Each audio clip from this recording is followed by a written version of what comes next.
पाकिस्तान का आतंकवाद छोड़ने का कोई इरादा नहीं है। भारत को बड़े पैमाने पर निर्णायक कार्रवाई करने पर विचार करना चाहिए। पाकिस्तान भारत के हमले 1 महीने तक भी झेल नहीं पाएगा। ये बयान बलूचिस्तान से आया है। बलूचिस्तान भारत को साफ तौर पर पाकिस्तान पर हमले के लिए प्रेरित कर रहा है और बार बार कहता दिख रहा है कि पाकिस्तान को अब सबक सिखा देना चाहिए। आपको क्या लगता है, क्या अब और इंतजार ना करते हुए पाकिस्तान का इलाज कर देना चाहिए? ये आप कमेंट सेक्शन में बताइए। आगे बढ़ते हैं। बलूच नेता ने यह इशारा भी किया कि भारत अफगानिस्तान के कंधे पर बंदूक रखकर पाकिस्तान पर गोलियां दाग सकता है, लेकिन इसके क्या मायने हैं, इस पर बात करेंगे। दरअसल पाकिस्तान भारत में 1990 के दशक जैसी हिंसा की परिस्थितियां बनाने की तैयारी कर रहा है। दिल्ली के ऐतिहासिक लाल किले के पास बम ब्लास्ट मामले की जांच में एजेंसियों को पाकिस्तान के आतंकी संगठन जैश ए मोहम्मद के लिंक मिले हैं। मामले में हुई कई गिरफ्तारियों में पकड़े गए संदिग्धों के पाकिस्तानी हैंडलर से संपर्क की जानकारी सामने आई।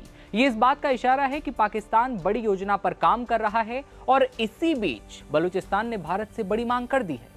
रक्षा विश्लेषकों ने भारत से अब सीधी कार्रवाई की मांग की। बलूचिस्तान के अधिकार समूह के कार्यकर्ता मीर यार बलूच ने कहा कि पाकिस्तान का आतंकवाद छोड़ने का कोई इरादा नहीं दिखता और कहते हैं कि भारत को इजराइल की तरह बड़े पैमाने पर निर्णायक कार्रवाई करनी चाहिए। बलूचों की ओर से यह कहा गया कि पाकिस्तान 1 महीने तक भी भारत के हमले नहीं झेल पाएगा और इसलिए भारत के लिए जरूरी है कि वो पाकिस्तान के आतंकी हमलों से शुरू हुए संघर्ष को निर्णायक तौर पर खत्म करे, यानी कि पाकिस्तान पर हमले करे और पाकिस्तान की हड्डियां कमजोर कर दे। मीर यार बलूच ने कहा कि भारत को बलूचिस्तान और अफगानिस्तान में आपातकालीन ठिकानों पर खुले तौर पर रक्षात्मक और सैन्य सहायता देनी चाहिए। उन्होंने भारत को अफगानिस्तान में बगराम के साथ कम से कम 10 अतिरिक्त हवाई अड्डों की तलाश करने को कहा, जिससे अफगानिस्तान की जमीन से अभियान शुरू किया जा सके। यानी भारत अफगानिस्तान के कंधे पर बंदूक रखकर पाकिस्तान पर गोलियां दाग सकता है। इसके साथ ही उन्होंने अफगानिस्तान को रक्षात्मक प्रणालियां और लंबी दूरी की मिसाइलें देनी चाहिए, जिससे अफगानिस्तान पाकिस्तानी हवाई हमलों का मुकाबला भी कर सके। बलूच वॉर एक्सपर्ट ये भी कहते हैं कि अगर बलूचिस्तान और अफगानिस्तान हवाई बमबारी का सामने करने लायक विमान रोधी प्रणालियां और तकनीकें हासिल कर सकते हैं तो फिर पाकिस्तान की हार निश्चित हो जाती है। मीर यार ने दावा किया कि बलूच सेना कुछ ही हफ्तों में पाकिस्तान पर कब्जा भी कर सकती है। उन्होंने ये दावा किया है कि बलूच बल जल्द ही बलूचिस्तान की खनिज संपदा पर नियंत्रण हासिल कर लेंगे, जिससे पाकिस्तान को अरबों डॉलर का आर्थिक नुकसान होगा।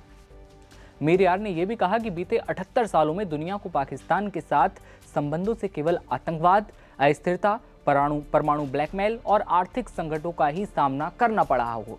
इसके साथ ही उन्होंने कहा कि पाकिस्तान की अर्थव्यवस्था मुख्य तौर पर बलूचिस्तान के संसाधनों के दोहन पर टिकी है, जबकि उसकी सेना दशकों से आतंकवादी संगठनों को संरक्षण देती रही है। तो पाकिस्तान की आतंकी साजिशें एक बार फिर से बेनकाब हुई हैं। बलूचिस्तान खुलकर भारत का समर्थन कर रहा है, लेकिन क्या भारत को पाकिस्तान के खिलाफ कोई निर्णायक कार्रवाई कर देनी चाहिए? क्योंकि बलूच नेता मीर यार बलूच साफ तौर पर यहां पर आकर कह रहे हैं कि भारत को इजराइल जैसा हमला पाकिस्तान पर कर देना चाहिए और पाकिस्तान भारत के हमले के आगे एक दिन भी टिक नहीं पाएगा। लेकिन आगे क्या होता है ये देखने वाली बात होगी। भारत की ओर से ऐसा कोई भी बयान या फिर ऐसी कोई भी कार्रवाई अभी नहीं की गई है। आपकी क्या राय है कमेंट सेक्शन में बताइए और बने रहिए नवभारत टाइम्स के साथ। नमस्कार।